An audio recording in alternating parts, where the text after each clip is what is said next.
Good morning, students. Today our topic is quadratic equations of class 10th. You have done linear equations. I am telling one or two points for the linear equation, then I will tell you about the quadratic equation. Now linear equations, it is the equation where the power of the variable is 1. The degree of the equation is 1. Now I am telling you one or two examples. Let 3x plus 5 equal to 20. This is linear equation in one variable. Now power of x is 1. So this is the linear equation. Now one more thing, 2x plus 5y plus 7 equal to 8. This is also the linear equation. It is the linear equation in two variables. This is the linear equation in one variable and this is the linear equation in two variables. Now here the variables are x and y. Is it clear? Now I am telling you about the quadratic equations in one variable. What is the quadratic equation? Quadratic equation where the power of the variable is 2, or you can say degree of the equation is 2, then that is called quadratic equation. First of all, I am telling you the general form of the quadratic equation, or you can say ax square plus bx plus c equal to 0. Now see, a, b, c, x all are variables, but here this is the equation in x, and a, b and c are real numbers. A, b and c are real numbers and x is the variable. See, highest power, highest degree is 2, then 1, then without x. Now here one condition is more important here. A should not be equal to 0. If a will become 0, this part will become 0, so it will become the linear equation in one variable. Okay, so a should not be equal to 0. A, b, c are real numbers and this is the equation in x. Is it clear? Now I am starting the exercise part. First of all, the first question of exercise 4.1 is, I am solving one or two parts for you. In question 1, question is check whether the following are quadratic equations. Check whether the following are quadratic equations. हमें solve करना है और बताना है कि ये quadratic equation है या नहीं. Now first part I have taken x plus 1 whole square is equal to 2 into x minus 3. Solve it. X plus 1 whole square, it is the identity a plus b whole square. Use that identity here. X square, first term का square, second term का square, plus 2 into first term into second term, 2 into x into 1, 2 into x into 1 is equal to 2x. Here also multiply 2 with this, 2x minus 6. Here x square plus 1 plus 2x equal to 2x minus 6. Now x square plus 1 plus 2x, 2x को आप इस side ले आइए, 6 को भी इस side ले आइए, लेफ्ट साइड में 2x और 2x आपका कट कर गया. एक्स स्क्वेयर प्लस 1 एंड 6 कितना हो गया, 7 is equal to 0. Now see, मैंने सबसे पहले आपको बताया जिसकी पावर, जिस इक्वेशन में डिग्री जो हाईएस्ट है वो 2 होगी तो वो क्वाड्रेटिक होगी. Now see, here power is 2, variable की पावर 2 है, so it is the quadratic equation. And here this part here is 1.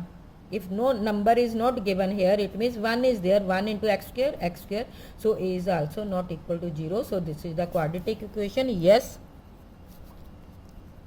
this is the quadratic equation. Clear? Now one more part I am taking, sixth part, x square plus 3x plus 1 equal to x minus 2 whole square. ठीक, x square plus 3x थोड़ा सा simplify करिए, again a minus b whole square identity, x square 2 का square करेंगे 4 minus 2ab 2 into 2 4x, एक side में रख दीजिए सभी को, 3x प्लस 1 इधर ले आइए, x square negative 4x positive equal to 0। Clear? X square और एक्स स्क्वायर आपका क्या है, कैंसिल हो जाएगा, ये पॉजिटिव और ये negative. Like terms 3x and 4x को प्लस कर दीजिए, 7x 1 and 4 minus 3 equal to 0। Now see is it a quadratic equation? पहले इसकी डिग्री देखिए, x जो वेरिएबल है इसकी पावर क्या है, 1 है, so it is not the quadratic equation. No, it is not a quadratic equation. Clear? Now in the question number 2, represent the following situation in the form of quadratic equation. Situations are given and we have to form the quadratic equations.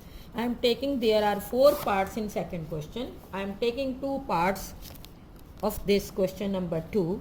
Second question, first of all I am taking the second part. The product of 2 consecutive positive integers is 306. We need to find the integers. The product of 2 consecutive positive integers is 306. Product. So पहले तो आप पहला क्या number होगा, let the 2 consecutive integers be, आपने पहला suppose कर लिया x, दूसरा क्योंकि लगातार नंबर जो है उनको कॉन्जिक्यूटिव कहते हैं, दूसरा हो जाएगा x प्लस 1। क्लियर? कहते हैं दोनों की प्रोडक्ट जो है वो किसके इक्वल है अकॉर्डिंग टू क्वेश्चन, 306 के। तो आप x और इसको इनटू कर दीजिए दूसरे नंबर को, इसकी प्रोडक्ट जो है it is equal to 306। Now multiply it, x square, x को 1 से भी करिए, x equal to 306, x square plus x, 306 को इधर ले आइए equal to 0। Now this has become the quadratic equation, x square plus x minus 306 equal to 0। This is the quadratic equation. अब बात यह कि अगर उन्होंने कहा we need to find the integers, integers निकालने कि वो कितने कैसे होंगे, तो इसको हमें सॉल्व करना पड़ेगा। फिलहाल मैं आपको यही बता रही हूँ कि क्वाड्रेटिक इक्वेशन कैसे बनानी है। So this is the quadratic equation. Now in fourth part, a train travels a distance of 480 kilometer at a uniform speed. If the speed had been 8 kilometer per hour less, then it would have taken 3 hours more to cover the same distance. Total distance is given 480 kilometer और speed जो है क्या है, had been 8 kilometer per hour less हो जाए, then it would have to take 3 hours more. Is it clear? Now लेकिन बात है पहले स्पीड कितनी है, अगर 480 किलोमीटर जाना है, then let the original speed और actual speed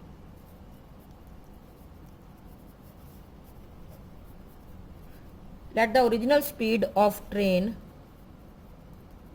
be x kilometer per hour. Is it clear? Now x kilometre per our हो गई, लेकिन 8 किलोमीटर पर आवर लेस हो रही है, लेस स्पीड क्या हो जाएगी, इक्वल टू इसमें से 8 कम हो जाएगा, x minus 8 kilometer per our. Clear? अब पहले जो ओरिजिनल स्पीड है उससे कितना टाइम लगता है और जब स्पीड कम हो गई तब टाइम कितना लगता है, तो t1 पहला टाइम हो गया।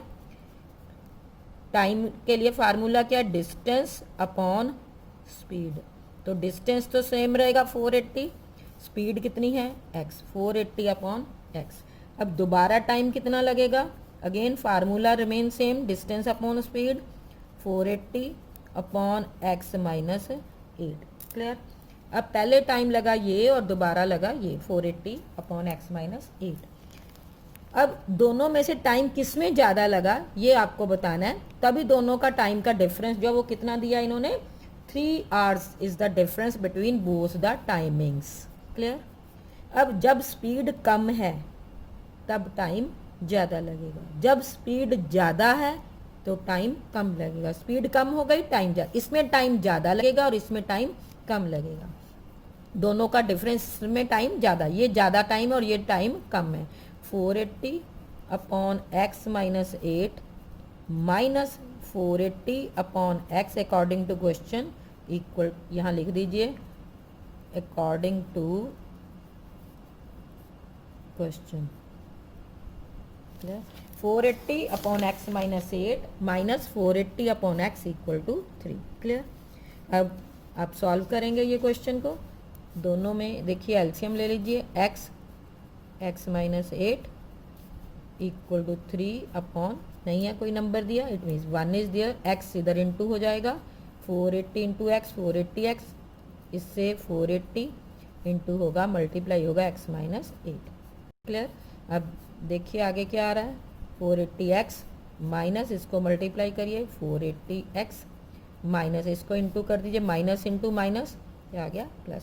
0 8 8 जा 64, 6 8 4 जा 32, 32 एंड 6 38. डिनोमिनेटर को भी इंटू कर दीजिए. x into x x square minus 8x equal to 3 upon 1. Cross multiply और ये इधर जाएगा. 480 ये तो यहीं पे कट गया, ये बच गया आपके पास 3840 इंटू 1 3840, 3 से ये इंटू में जाएगा, x square minus 8x. Clear? 3840 equal to 3x square minus 3 8 जा 24x. ठीक, अब इसको सॉल्व कर दीजिए. 3x स्क्वेयर माइनस 24x, 3840 इधर आ गया लेफ्ट से राइट की ओर, equal to 0. Clear? This is the quadratic equation. आपको नेक्स्ट एक्सरसाइज में ये क्लियर किया जाएगा कि क्वाड्रेटिक इक्वेशन को कैसे सॉल्व करना है. देखो आप ट्राई कर सकते हो by splitting the middle term. Is it clear?